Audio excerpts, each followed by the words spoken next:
buenos días, familia, ¿cómo estamos? Estamos felices, estamos contentos. Gracias a Dios por sus múltiples bendiciones y especialmente damos gracias a Dios por su presencia.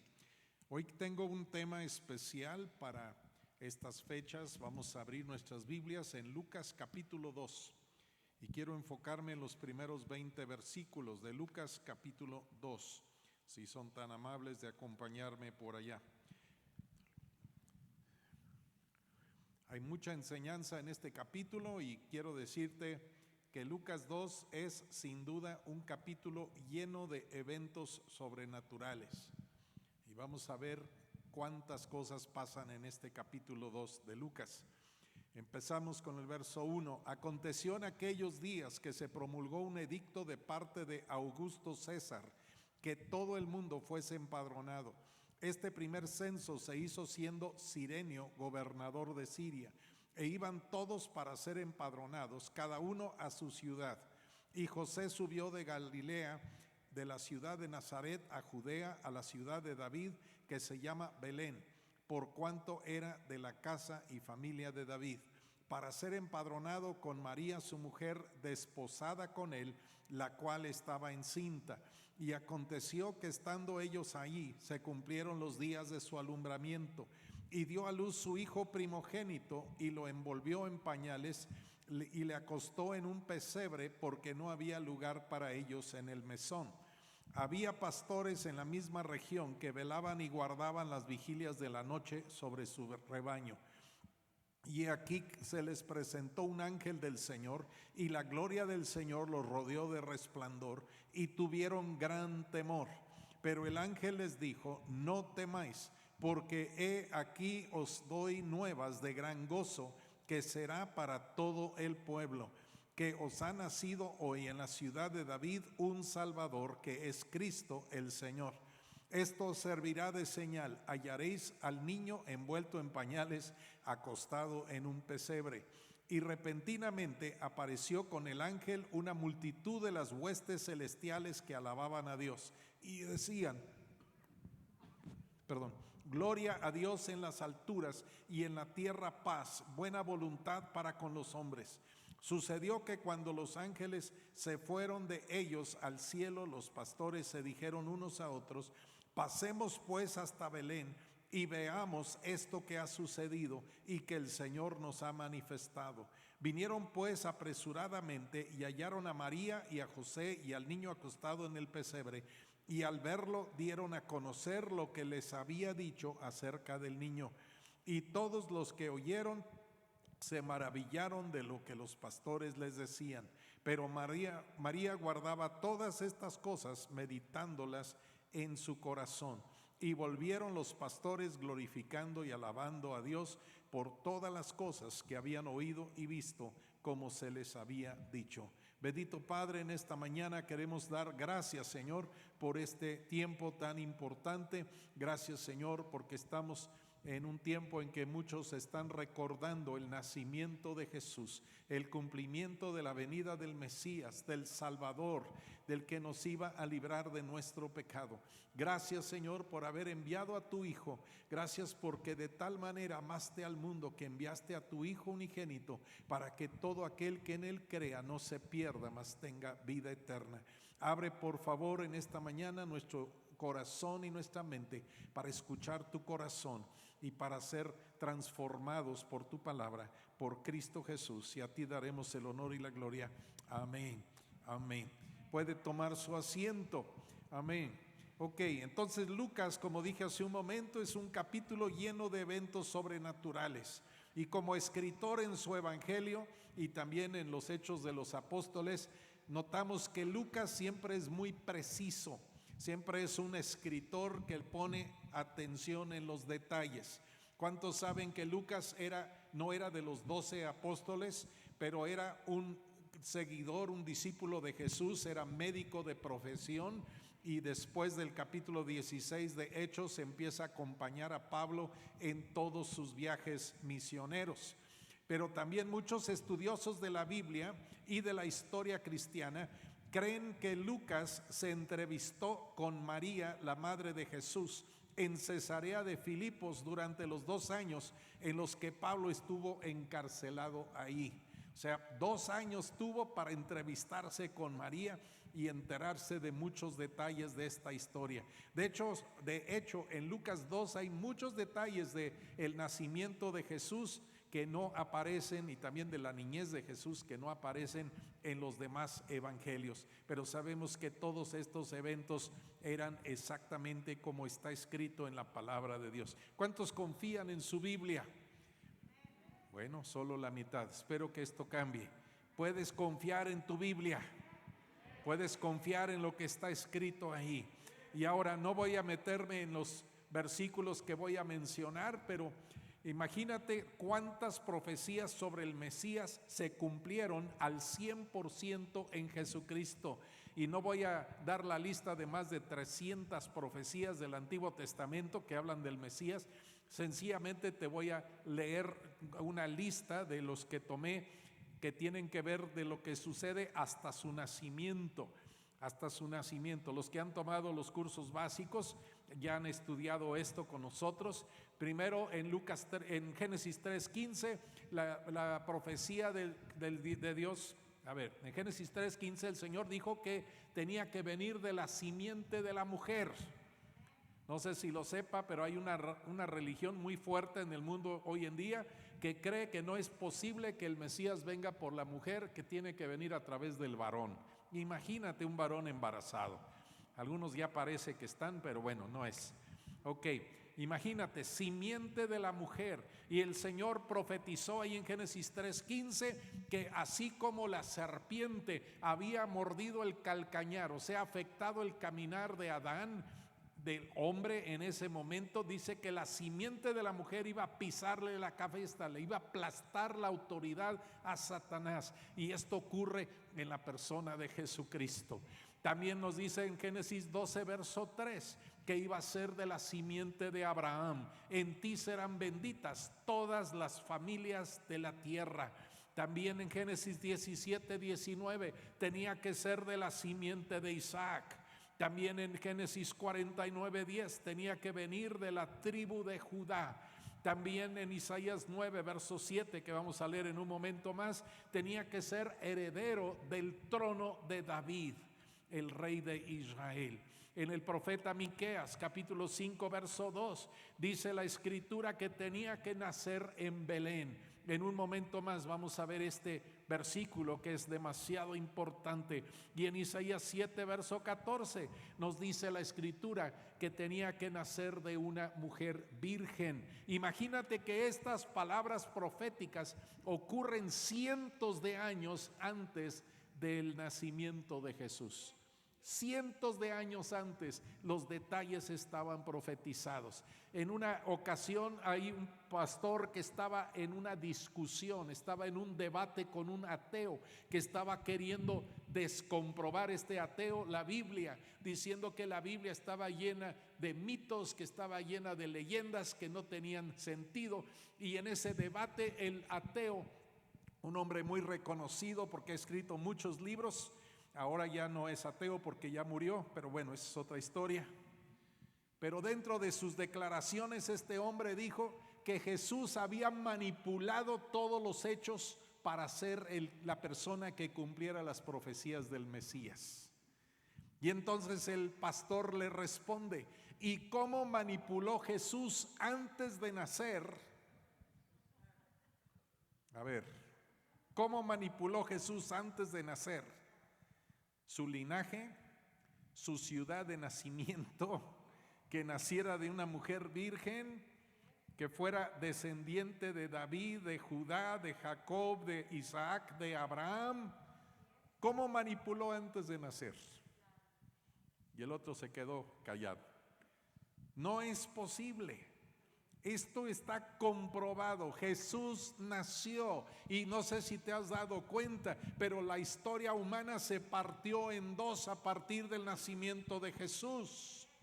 Aún los historiadores que entre comillas no creen en Dios hablan de antes de Cristo y después de Cristo. Jesucristo nació y vamos a ver por qué nació. Ahora en Lucas capítulo 2 vamos a ver algunas personas o unos personajes iniciales de nuestra historia. El primero se menciona en el verso 1. Aconteció en aquellos días que se promulgó un edicto de parte de Augusto César, que todo el mundo fuese empadronado. Imagínate que Augusto César fue el emperador más poderoso de la historia del Imperio Romano. Estamos hablando de un imperio que duró más de 400 años. Este hombre fue el que logró lo que se llamó la Pax Romana. Logró la paz en todo el territorio que él gobernaba. Gran parte del norte de África, toda Europa y todavía un pedazo de Asia Occidental estaba bajo su dominio. Este hombre fue tan tremendo en cuanto a construcción, por ejemplo, que mandó edificar casi 80,000 kilómetros de carreteras en todo el Imperio Romano. No lo vas a creer, pero imagínate que hace 2000 años en el Imperio Romano había carreteras que no se les hacían baches. Igualito que en nuestro tiempo, ¿verdad? Pero imagínate que este hombre cuando nació no se llamó Augusto César, se llamó Gayo Octaviano César. Nació en el año 63 antes de Cristo, fallece en el año 14 después de Cristo. Pero después de que habría logrado la conquista de tantas naciones enemigas y expansión del territorio romano, el Senado romano le cambió el nombre a Augusto, que en el latín original significa como supremo. Lo adoraban literalmente como a un dios. Se ofrecían en los templos romanos sacrificios al César. Imagínate cómo está esta historia. El hombre más importante, entre comillas, de toda esa zona, no era Augusto César. El más importante nace en un pesebre en Belén. El que trasciende. Luego en el versículo 2 menciona a otro hombre de poder. Dice: este primer censo se hizo siendo Cirenio gobernador de Siria. Hay algunos detractores de la Biblia que dicen esto no pudo haber sucedido porque Cirenio vivió muchos o reinó muchos años después. Pero curiosamente, de hecho hay un libro que se llama así y la Biblia tenía razón. La Biblia siempre tiene la razón. Los arqueólogos continuamente siguen descubriendo cosas que confirman la historia de la Biblia.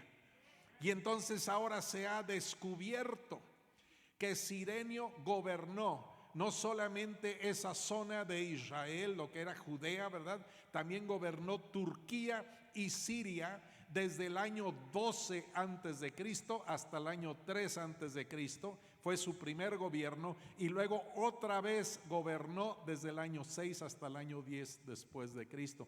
Y esa segunda fecha es la que tenían los historiadores y decían: ya ves, Lucas se equivocó, la Biblia se equivocó. Pero ahora se ha descubierto en datos, en piedras, talladas en piedras, que tuvo 2 periodos de gobierno Cirenio. La Biblia nunca se equivoca. La Biblia siempre tiene razón. Ahora, regresamos al verso 1. La última frase dice que Augusto César mandó que todo el mundo fuese empadronado. ¿Sabes por qué le pusieron ese nombre? Le preguntaron cómo estaba y él dijo: yo estoy muy a gusto aquí. Ok, amén. Dicen que cuando él empezó a gobernar en Roma, era la gran ciudad de los ladrillos, todo edificado con ladrillos. Y cuando terminó su gobierno, era la gran ciudad del mármol. Casi todo se reconstruyó con mármol. Imagínate todo lo que había en esa ciudad. Este edicto del censo era con 2 propósitos. Con propósito del cobro de impuestos. Imagínate que desde entonces se están cobrando impuestos. Yo sé que usted no sabe de eso, pero se cobran los impuestos. Y no solamente esto, el Imperio Romano continuamente tenía que mantener un ejército poderoso y numeroso. Entonces en cada ciudad, en cada pueblo estaban buscando muchachos que ya estaban en edad para el servicio militar. Imagínate. Y estos censos se hacían, sabemos históricamente, que se hacían cada 14 años en el Imperio Romano. De hecho, se vuelve a mencionar en Hechos capítulo 5, verso 37, otro censo, y esto ocurre más o menos entre el año 6 y 8 después de Cristo. Ahora quiero aclarar en paréntesis, hay algunos que dicen, bueno, pero Jesús nació en el 0. Lo que pasa es que Alejandro el Grande, Alejandro Magno, que fue el que nos dio el calendario que tenemos hoy en día, se equivocó en la fecha de nacimiento de Jesús. Entonces está comprobado que por lo menos 4 años antes de Cristo nació Jesús. Entonces no dejen que se confundan. Cuando la gente estaba profetizando que en el año 2000 se acababa el mundo, había que preguntar, ¿verdad? O preguntamos en ese tiempo, ¿cuál año 2000? ¿El verdadero o el que está de acuerdo al calendario? Y la gente se está confundiendo porque pues estas cosas así están, está equivocada la historia, la Biblia no está equivocada. Y ahora, este hombre da la orden que todo el mundo fuese empadronado. Y no solamente eso, todos tenían que ir a su lugar de nacimiento, al lugar de su linaje para registrarse. Imagínate que tú naciste en San Burundango de las Chimuelas y estás viviendo ahora en San Juan de Río y te obligan a ir hasta allá para sacar tu IFE. Imagínate que así estaban las cosas. Pero ¿qué crees que pasa? Todo se cumple de acuerdo a la Escritura. Dice Lucas 2, dice Proverbios 21:1. Como los repartimientos de las aguas, así está el corazón del rey en la mano de Jehová. A todo lo que quiere lo inclina. Jesús está en el vientre de María. María y José están en Nazaret, en Galilea. Están a una distancia de aproximadamente 145 kilómetros de Belén. Ahora tú dices, en 145 kilómetros, pues es fácil, ¿verdad? Me subo a mi carro, me voy a la autopista y ya me voy, ¿verdad? Pero ¿qué crees? Así no eran las cosas en aquel entonces. No sé cuántos conozcan en la Ciudad de México, por el lado sur, cuántos conocen Perisur. ¿Cuántos han visto Perisur? Ok, nada más la tercera parte. Bueno, le invito a que me invite a ir a Perisur. Ok. Imagínate, de aquí a Perisur, pero no vas en carro. Hoy en día puedes subirte en tu auto, ¿verdad? Y te vas por la autopista y entrando a la zona metropolitana agarras el segundo piso y al ratito ya te bajas ahí donde dice Perisur y a lo mejor en 2 horas y media, máximo 3, ya estás ahí. Pero en aquel entonces, ¿qué clase de transporte tenían? ¿Sí lo están viendo? Ahora imagínate, en este burro, ahí va María. Pero no va María nada más en el burro, sino que María va con 9 meses de embarazo. ¿Cuántos recuerdan esos tiempos del embarazo? Especialmente el último mes.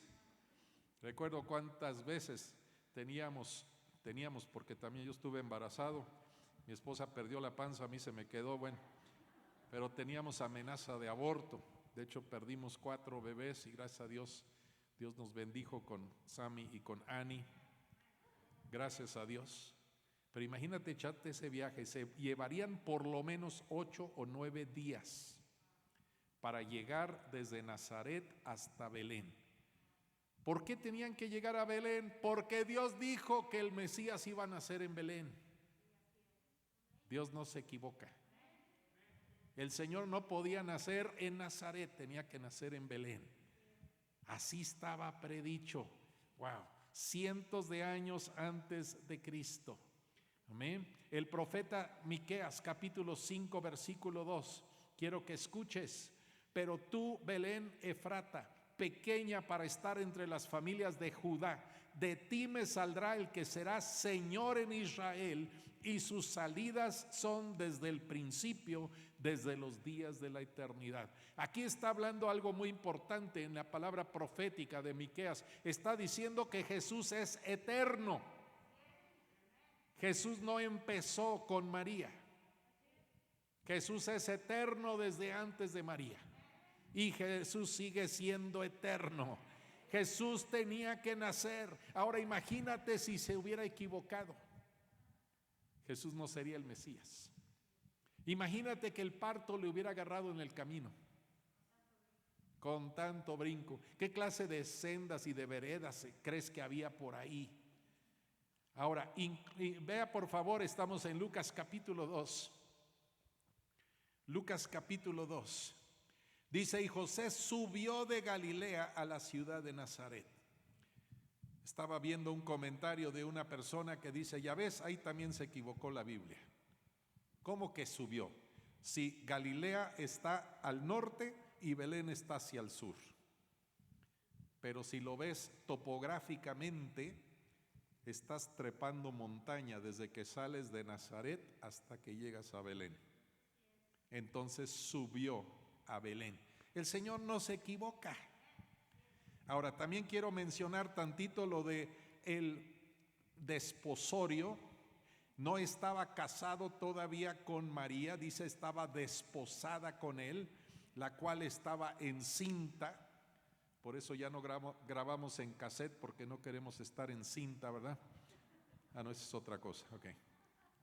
Había un proceso cultural de 1 año en el desposorio, era lo normal en aquel tiempo.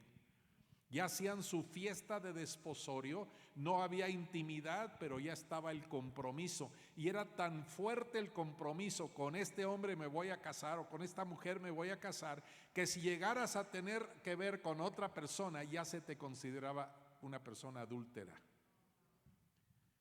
Y la palabra de Dios nos dice que José no conoció a María. La palabra conocer ahí habla de intimidad. Hasta que nació Jesús, hasta después de que nació Jesús. Entonces todo se cumple al pie de la letra. Jesús tenía, lo dije hace un momento, que nacer de una virgen y nació de una virgen. Gracias a Dios que todo esto se cumple. Ahora también la ciudad es importante. Belén, o la palabra en el hebreo es Bethlehem, es casa de pan. Casa de pan. ¿Por qué es importante este pequeño detalle?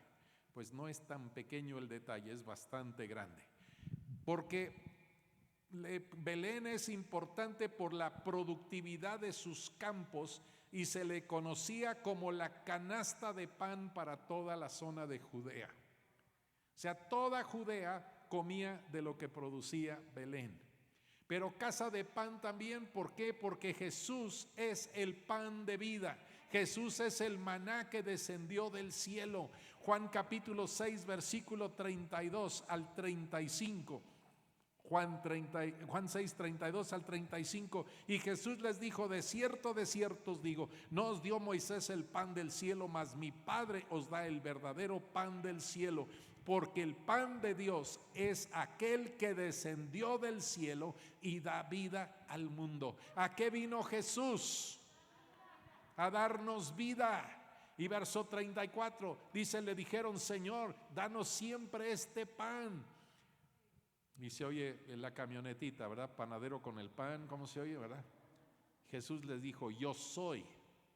Es una de 7 veces en el Evangelio de Juan, ya lo mencionamos hace un par de domingos, 7 veces en el Evangelio de Juan, donde Jesús usa esa frase, yo soy, que es un título de Dios. Jesús es Dios. Yo soy el pan de vida, el que a mí viene nunca tendrá hambre y el que en mí cree no tendrá sed jamás. Entonces la casa del pan, Jesús es el maná que descendió del cielo, el pan de vida. Bendito sea el Señor. Ahora, cuando llegan ahí a Belén, lo más seguro es que se le había olvidado checar en internet a José para hacer reservación en el hotel. Y cuando llegaron, ¿qué crees? No había internet y no había hotel. Todo estaba lleno. Pero aprendí algo en esta semana que yo no había visto anteriormente. La palabra mesón.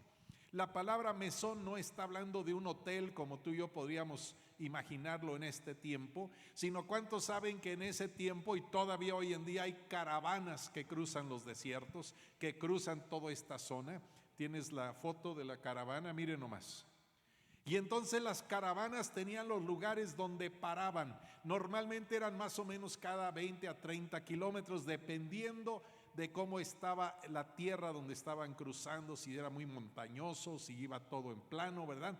Pero imagínate que había estos mesones, y la palabra la encontré, la aprendí esta semana, es la palabra de caravasar. ¿Alguien había escuchado esa palabra, caravasar? Y es una palabra en español que viene del turco y del perso. Y el caravasar era, imagínate, como esto que ves aquí. Era el lugar donde llegaba la caravana. Y tenía siempre en el centro un lugar que era el bebedero para todos los camellos y los burros que llegaban, ¿verdad? Y alrededor estaban las habitaciones. ¿Cuántos han visto alguna hacienda? Aquí en la zona hay haciendas, ¿verdad? ¿Cuántos han visto las haciendas que tienen sus patios enormes adentro? Pero entraban todos los animales, las caravanas. Generalmente había lugares donde se descargaban los animales y ahí se guardaba con seguridad toda la mercancía que traía la caravana. Imagínate que Jesús llegó y estaba lleno el mesón. No había dónde quedarse.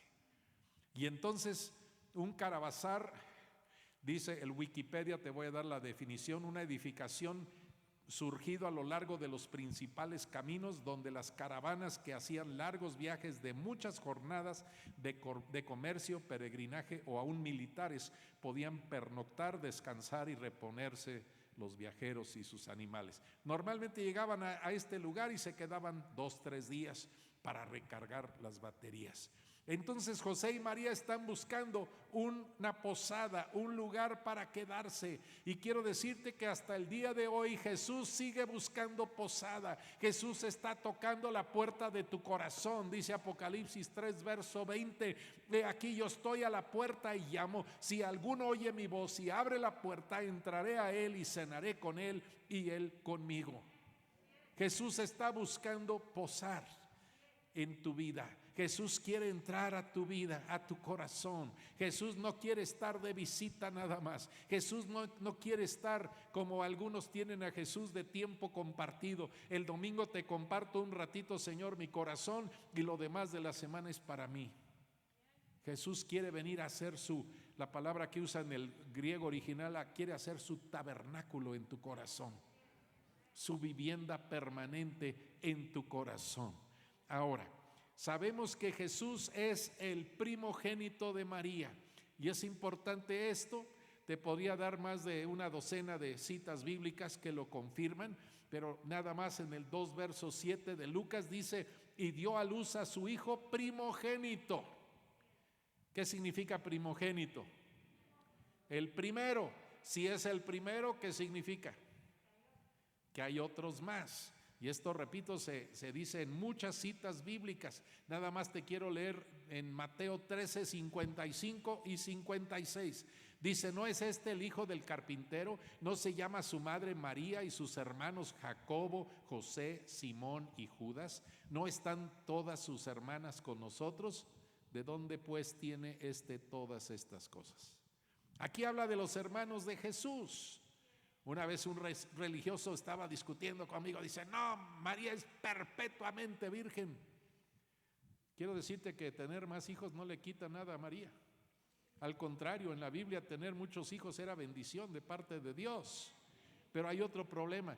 Me dijo este religioso, es que ahí quiere decir primos. Ahí quiere decir primos. ¿Sabes cuál es el problema con eso? La palabra en el griego original, cuando habla de los hermanos de Jesús, es la palabra adelfos. Y adelfos quiere decir de la misma matriz. Así de fácil. Y hasta donde yo sé, los primos no nacen de la misma matriz. Hasta donde yo sé. No sé si alguien me quiera corregir. Bueno, pero todo se cumple. Jesús tuvo, por lo menos, a quienes estás viendo aquí en este versículo: Jacobo, José, Simón y Judas, sus hermanos. Y aparte dice todas sus hermanas. ¿Cuántas hermanas tuvo? No sé, pero tuvo varias. De hecho, había una ocasión en que Jesús estaba tan dedicado a sanar y a predicar, que llegaron sus hermanos a buscarlo y pensando que a Jesús ya se le había deschavetado el cerebro. Nos lo vamos a llevar. Y Jesús bien diplomáticamente, y esto sí lo mencionan Mateo, Marcos y Lucas: ¿quiénes son mis hermanos? ¿Quién es mi madre? Los que hacen la voluntad de mi Padre. Esos son mi familia. Yo quiero que sepas que si tú estás caminando en obediencia a las normas de Jesús en este día, tú eres parte de su familia. Tú eres parte de su familia. Tú eres hermano, hermana de Jesús. Amén. Ahora, vamos a ver otro detalle muy importante. Vamos a los pastores en el campo. La mayoría de los estudiosos de la Biblia creen que se trataba de los pastores que cuidaban los rebaños para los sacrificios del templo, porque Belén era el lugar donde estaban todos estos pastores cuidando los rebaños del templo. ¿Y cuántos saben que todas las mañanas y todas las noches se tenía que ofrecer sacrificio en el templo? ¿Cuántos saben que cuando había día de la Pascua o celebración de la Pascua, y varias veces lo mencionan en el Antiguo Testamento, se llegaron a sacrificar hasta 20,000 corderos en un solo día? Imagínate que estos muchachos, estos pastores que están cuidando las ovejas para el sacrificio, se les consideraba como el nivel más bajo de la sociedad. Había un menosprecio cultural para estos hombres. Imagínate que quisieras traer un mensaje o una noticia que transformaría no solamente el futuro de México, sino el futuro de todas las naciones de la tierra. Y para traer ese mensaje te vas a la bodega horrera y te buscas a uno de los bienes y se lo das. Más o menos me están siguiendo el hilo. Imagínate nada más que estos pastores ni siquiera podían asistir al templo porque no podían cumplir el sábado, tenían que estar día y noche cuidando las ovejas. Se les consideraba impuros a pesar de que estaban sirviendo al templo. Pero estos hombres rechazados por la sociedad, estos hombres menospreciados, estos hombres que tenían poco valor cultural, fueron los primeros en recibir el mensaje del cielo. Y fueron los primeros en retransmitirlo. Bendito sea el Señor. Vamos a ver entonces el mensaje del ángel. El mensaje del ángel. Aquí en Lucas no dice cuál ángel, pero creemos que fue Gabriel, porque Gabriel es el que está transmitiendo todas las noticias del nacimiento del Mesías. ¿Y qué le dice el ángel? Primero habla de un ángel y luego de un ejército de ángeles. Verso 9: y aquí se les presentó un ángel del Señor y la gloria del Señor los rodeó de resplandor y tuvieron gran temor. Harto miedo, para que me entiendas. ¿Cuántas veces en la historia bíblica, Antiguo y Nuevo Testamento, se aparece un ángel y lo primero que dice el ángel es: no temas? Yo he escuchado a algunas personas contar historias: ay, se me apareció un ángel. ¿Y cómo te sentiste? Tranquis. No hay tal cosa. En la Biblia se presentaba un ángel y te temblaba todo. Te temblaba todo. Entonces dice, tuvieron que verso 9, gran temor. Imagínate el resplandor. Están en la noche, están cuidando ahí sus ovejitas en el campo. No sabemos cuántos miles de ovejitas había, pero había una gran cantidad de ovejas. Y no sabemos tampoco cuántos pastores eran, pero estaban guardando y vigilando. Están vigilando no solamente porque había ladrones, había también lobos que de repente llegaban y querían llevarse algún borreguito para hacer sus taquitos, el lobo por ahí, ¿verdad? Estaban vigilando, cuidando a sus ovejas. ¿Y a quién le traen el primer mensaje? A los más despreciados culturalmente de toda la sociedad. Imagínate a quién ama Dios en este día. Te sientes como que eres de los de abajo, te sientes rechazado, te sientes que nadie te acepta, que no cabes. Dios tiene para ti algo especial en este día. Dice, pero el ángel les dijo, no temáis. Aquí viene lo primero, no temas. ¿Cuántas veces a través de toda la Biblia se repite y se repite? No temas, es el mandamiento más repetido de toda la Biblia. No tengas miedo. Podríamos decir, si te quería matar, ya te hubiera matado, ¿verdad? No vengo a destruirte, no vengo a lastimarte. ¿Qué dice el ángel? Porque he aquí, verso 10, os doy nuevas de gran gozo, que será para todo el pueblo. Aquí hay varias cosas que creo que es muy importante. A estas personas menospreciadas, culturalmente desechadas, rechazadas, a ellos les está diciendo, os doy. ¿Estás oyendo? Dios tiene algo que darte a ti, algo especial, algo personal. Os doy, tengo un mensaje para ti, tengo una esperanza para ti, tengo una noticia que va a transformar no solamente tu mentalidad, tu manera de pensar, va a transformar el mundo. Os doy nuevas de gran gozo. Usted sabe que la palabra evangelio significa buenas nuevas. Muchos hoy en día no predican el evangelio, predican malas nuevas solamente. Sí tenemos que advertir del infierno y del juicio de Dios, del castigo por el pecado, todo eso es parte de la enseñanza de la palabra, pero tenemos que terminar con las buenas nuevas. Y no solamente esto, dice el ángel, nuevas de gran gozo. Lo que te voy a dar va a producir gozo grande, pero no solamente se limita a ustedes, será, dice, para todo el pueblo. Varias traducciones lo ponen para todos los pueblos. Para todos los pueblos. Y me llamó mucho la atención cómo escribe Lucas en el verso 11. Verso 11. Os ha nacido hoy. Esta frasecita es demasiado importante para pasarla por alto. Os ha nacido hoy. Jesús nació para ustedes. ¿Estás escuchando? Jesús nació para ti.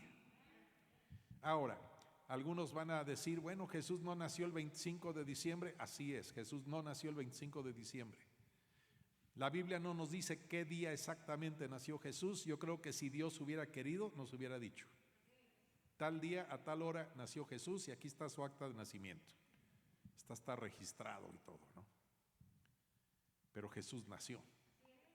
Y no es oportunidad para que te pelees doctrinalmente con la gente, sino que de alguna manera las personas están pensando en el nacimiento de Jesús. Más bien aprovecha la oportunidad para decirles por qué nació Jesús.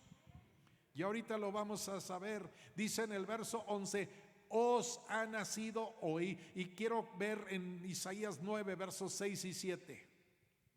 Isaías 9, 6 y 7. 780 años antes de Cristo. Ve lo que dice el Espíritu Santo a través del profeta. Porque un niño nos es nacido. ¿Ves esa palabrita nos? No dice nada más que un niño nació. Un niño nos es nacido. Quiere decir que Jesús nació para nosotros. Nos es nacido. Hijo nos es dado. Porque de tal manera amó Dios al mundo que ha dado a su Hijo unigénito, para que todo aquel que en él crea no se pierda, mas tenga vida eterna. Hijo nos es dado. Y luego dice, y el principado sobre su hombro. Jesús es rey desde su nacimiento, Rey de reyes y Señor de señores. Y se llamará su nombre admirable, que es un título de Dios, de Dios Padre en el Antiguo Testamento. Consejero, Dios fuerte. El niño se llamará Dios fuerte. El niño se llamará Padre eterno. El niño se llamará Príncipe de paz. Regreso una vez más. Dáselo fuerte al Señor. Regreso una vez más a Augusto César. Se le había dado este título a él porque había tenido ya 14 años de paz en todo el Imperio Romano. Y le decían, la Pax Romana, le decían el príncipe de paz. Pero ¿quién es el verdadero príncipe de paz? Jesucristo. Verso 7. Isaías 9, 7. Lo dilatado de su imperio y la paz no tendrán límite. ¿Estás oyendo? Sobre el trono de David y sobre su reino, disponiéndolo y confirmándolo en juicio y en justicia desde ahora y para siempre. El celo de Jehová de los ejércitos hará esto. Gracias, Señor. ¿Estás escuchando? Los pastores reciben todo este mensaje. Regreso a Lucas capítulo 2, por favor. Escucha una vez más. Os ha nacido, verso 11, hoy en la ciudad de David, un Salvador. Y aquí quiero hacer la pregunta: ¿quién había nacido? ¿Quién había nacido? Un Salvador. Y aquí es un versículo que todos los que están en el básico conmigo ahorita están aprendiendo y aprendieron de memoria. Mateo 1:21, le dice el ángel: y dará a luz un hijo y llamará su nombre Jesús, porque él salvará a su pueblo de sus pecados. Y el griego lo permite, se lo he contado anteriormente, el griego permite decir porque él salvará a su pueblo de estar pecando. Jesús por eso vino. Jesús no vino para que tengas un regalo debajo del árbol. Jesús no vino para que puedas cenar. A ver, ¿qué quieres cenar? Pavo, romeritos, bacalao. Por cierto, un paréntesis, les doy un tip. Dicen que ahora están limitando los festejos familiares a máximo 10 personas y los funerales a 30 personas. Entonces el 24, si quieres, ten el funeral del pavo, el velorio del pavo. Así puedes tener a 30 personas en tu convivio familiar. Es un tip que te estoy dando. ¿Quién había nacido? Importante que captes este concepto. Tu salvación no depende de lo que sepas o de lo que conoces. Tu salvación depende de a quién conoces. ¿Ok? Dice capítulo 17, verso 3 de Juan: y esta es la vida eterna, que te conozcan a ti y el único Dios verdadero, y a Jesucristo a quien has enviado. Tu salvación no es basada en todo lo que sabes, y no estamos en contra de los conocimientos. Necesitamos estudiar y aprender. Tu salvación se trata de a quién conoces. Tienes que conocer a Jesús, y Jesús no es una religión. Jesús es una persona. Ahora nótese lo que dice, por favor, en Lucas: os ha nacido hoy en la ciudad de David. Específicamente tenía que nacer, como leímos en el profeta Miqueas 5, verso 2, en Belén, la ciudad de David. ¿Qué más dice en Lucas capítulo 2? Un Salvador. La palabra Salvador aquí en el griego es todo un estudio bien bonito, pero está hablando de la persona que va a llevar sobre su espalda la carga de todos mis pecados. Esto es cumplimiento de la profecía de Isaías.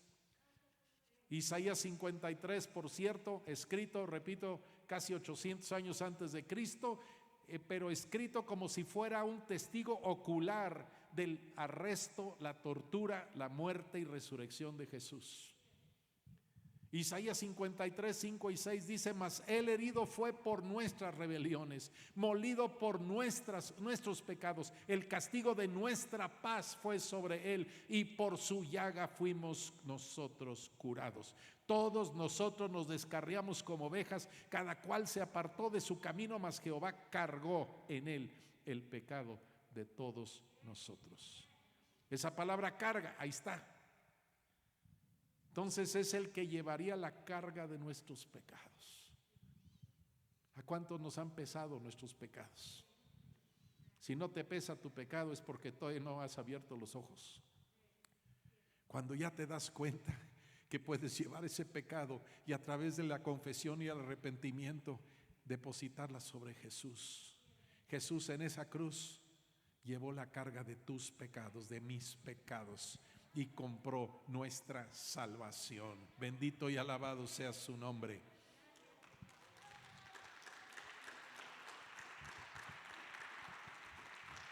Os ha nacido hoy. Verso 11, no puedo salir todavía de este versículo. Os ha nacido hoy en la ciudad de David un Salvador, que es Cristo el Señor. La palabra Señor es otro título que había usurpado el César. La palabra en el griego es kurios. Y cuando estaban torturando, cuando arrestaban y torturaban a los cristianos, les decían: tienes que confesar, César es kurios, César es el Señor. Y si no, literalmente les costaba la vida. Miles de hombres y mujeres, aún niños, pagaron con su vida por decir: Jesús es Señor. Cristo el Señor. La palabra Señor aquí, ¿a qué se refiere? Podemos ir a Isaías 9, versos 6 y 7. Isaías 9, 6 y 7 una vez más. No lo voy a leer, bueno, sí lo voy a leer. Porque un niño nos es nacido, hijo nos es dado, y el principado sobre su hombro. ¿Qué significa principado? Señorío, gobierno, autoridad. El principado sobre su hombro. Y luego en el verso 7 dice: lo dilatado de su imperio. El imperio del César terminó. El imperio del César ya no existe, pero el imperio de Jesucristo continúa a este tiempo. El imperio del César tuvo un límite territorial, pero el imperio de Jesús, verso 7, dice: no tendrá límite. Confirmado, es el Señor. ¿Lo crees? ¿Lo crees realmente? Gracias, Señor. A los que les gusta meterse a estudiar la profecía, nada más apunta por ahí en Daniel capítulo 2, está una lista de los grandes imperios de la historia, y cuando llega el cuarto imperio, que habla de los pies de la estatua, que es el barro mezclado con hierro, ¿verdad?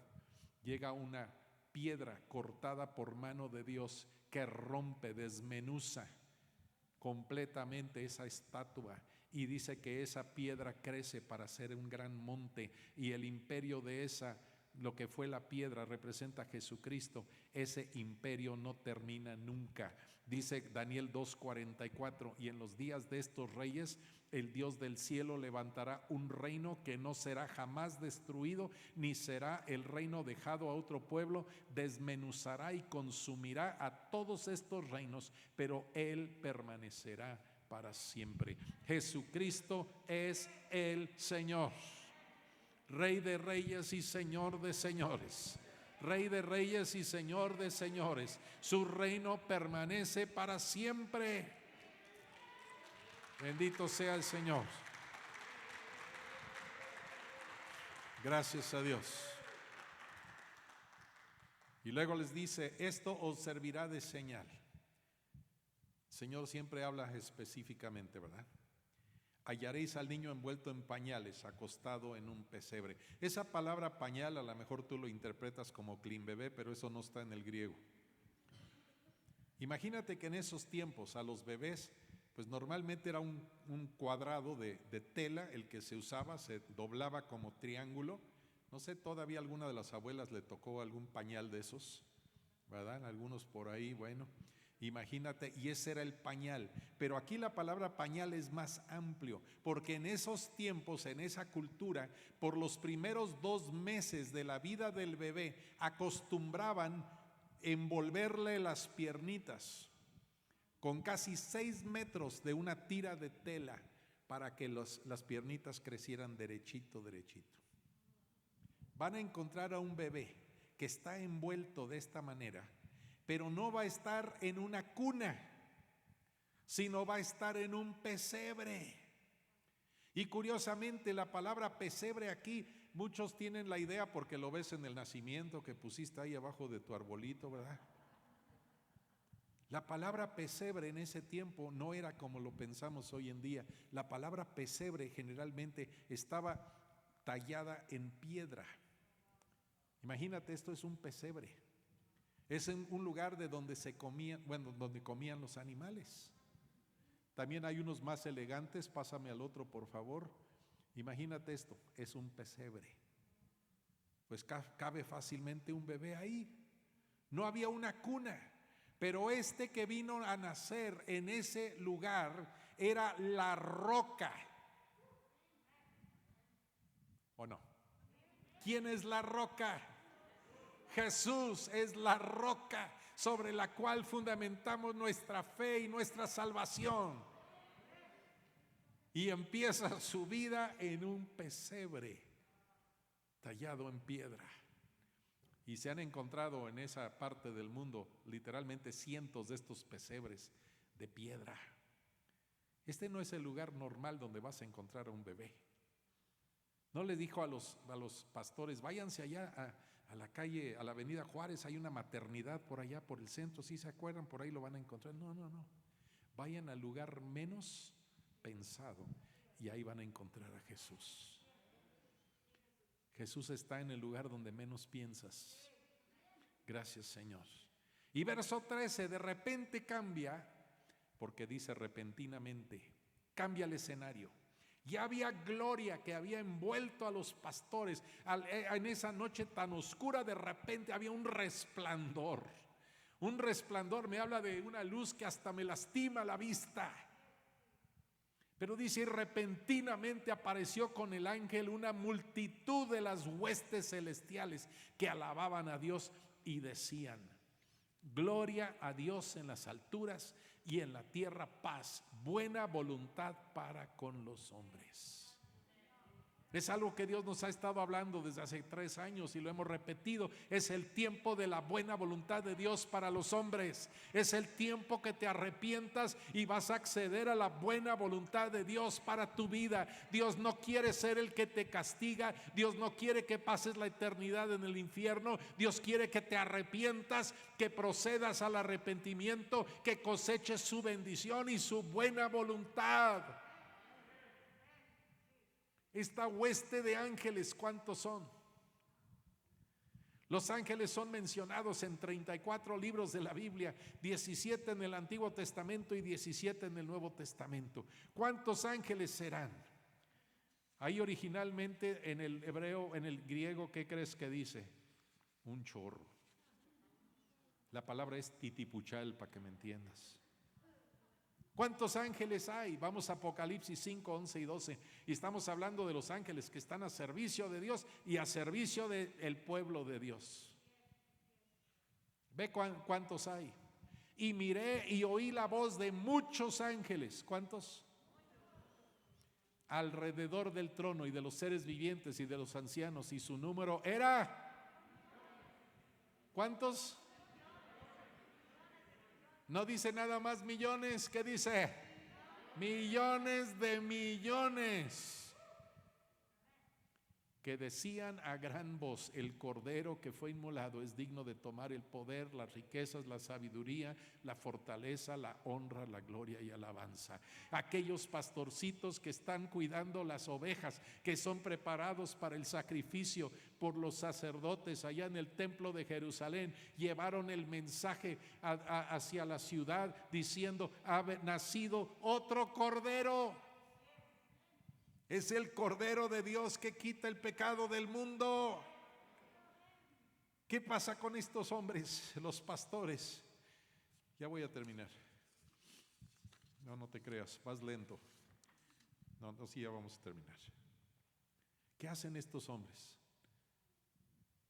Sucedió que cuando los ángeles se fueron de ellos al cielo, verso 15, los pastores se dijeron unos a otros: pasemos pues hasta Belén y veamos esto que ha sucedido y que el Señor nos ha manifestado. Esa palabra manifestado es bien bonita.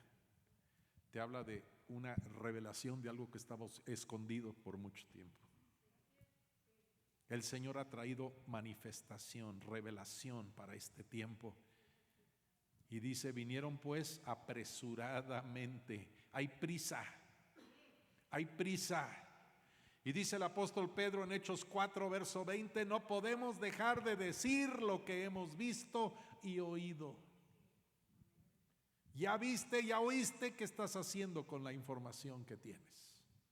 Ya recibiste manifestación del poder de Dios en tu vida. Muchos de ustedes ya sufrieron una transformación radical, un cambio radical de vida. Muchos de ustedes ya vivieron la sanidad de su cuerpo, ya vivieron la restauración de su matrimonio, la libertad, cuando Dios te hizo libre del alcohol, de las drogas o de otras adicciones, cuando Dios te hizo libre del temor, del coraje, del rencor y de cuantas cosas más. Y yo te pregunto: ¿qué estás haciendo con lo que Dios ya manifestó sobre tu vida? Tenemos que tener prisa. Vinieron pues apresuradamente y hallaron a María y a José y al niño acostado en el pesebre. Ahora, generalmente en las escenas de Navidad vas a ver por ahí a los Reyes Magos, pero quiero que sepas, permíteme desilusionarte, la Biblia nunca dice que fueron 3, ni tampoco dice Melchor, Gaspar y Baltasar, tampoco dice camello, burro y elefante. No lo vas a encontrar. Lo que sí dice 3: incienso, oro, incienso y mirra, 3 regalos. No sabemos cuántos eran. Pero cuando llegan los Reyes Magos ya no estaban en el pesebre, ahora estaban en una casa. Y la mayoría piensa que han pasado por lo menos 2 años desde que salen los magos de Oriente hasta que encuentran a Jesús. Y estos hombres estudiaban los cielos. Hemos visto su estrella en el oriente y sabemos que eso se está manifestando precisamente en esta semana. La alineación es Júpiter y Saturno, si no me equivoco, se están alineando por primera vez desde el año 1223, imagínate. Y se va a hacer un resplandor que va a aparecer más o menos el 24-25. Alguien preguntó: ¿y cómo sabían exactamente a dónde estaba la luz? Un historiador cristiano de hace más de 100 años escribe que lo más seguro es que buscaban en la noche en el espejo del agua en el fondo de un pozo, y cuando veían la luz exactamente encima sabían que estaban en el lugar correcto. ¿Puede ser? No sabemos. Hay que ver el video cuando lleguemos al cielo a ver cómo estuvo el asunto. Lo importante es que Jesús nació. Jesús nació. Entonces vieron a María, a José, al niño, y al verlo dieron a conocer lo que se les había dicho acerca del niño. ¿Y qué se les había dicho acerca del niño? Os ha nacido hoy en la ciudad de David un Salvador, que es Cristo el Señor. Dieron a conocer quién es Jesús. ¿Sabes que Jesús es un Salvador? Es el Salvador, tu Salvador. ¿Sabes que Jesús vino para hacerte libre de tu pecado? ¿Sabes que Jesús vino para pagar tu sentencia de muerte? ¿Para darte la vida eterna? ¿Sabes que Jesús vino para darte nuevas de gran gozo? Y luego dice en el verso 18: todos los que oyeron se maravillaron de lo que los pastores les decían. Repito, hombres desechados, menospreciados, hombres que se les consideraba de lo más bajo en la sociedad, y transmitieron el mensaje del cielo de tal forma que la gente quedó maravillada. Bendito sea el Señor. ¿Y qué hace María? Verso 19: guardaba todas estas cosas, meditándolas en su corazón. Repito, quizá Lucas se entrevista con ella en Cesarea de Filipos, y pues aprende toda esta información de parte de la boca de ella. Verso 20, y volvieron los pastores glorificando y alabando a Dios por todas las cosas que habían oído y visto, como se les había dicho. ¿Estás feliz de la salvación que el Señor te proveyó en Jesús? ¿Estás convencido que ha nacido hoy para ti un Salvador? Jesús nació para ti. El Hijo te fue dado. El Hijo nos fue dado. El Hijo de Dios vino para salvarte, para salvarme, para darnos vida nueva. Póngase en pie, por favor. Gracias, papá. Gracias, Señor. Bendito sea, Señor.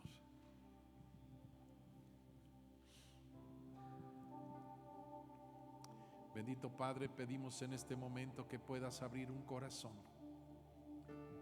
Alguien en este momento, Jesús está tocando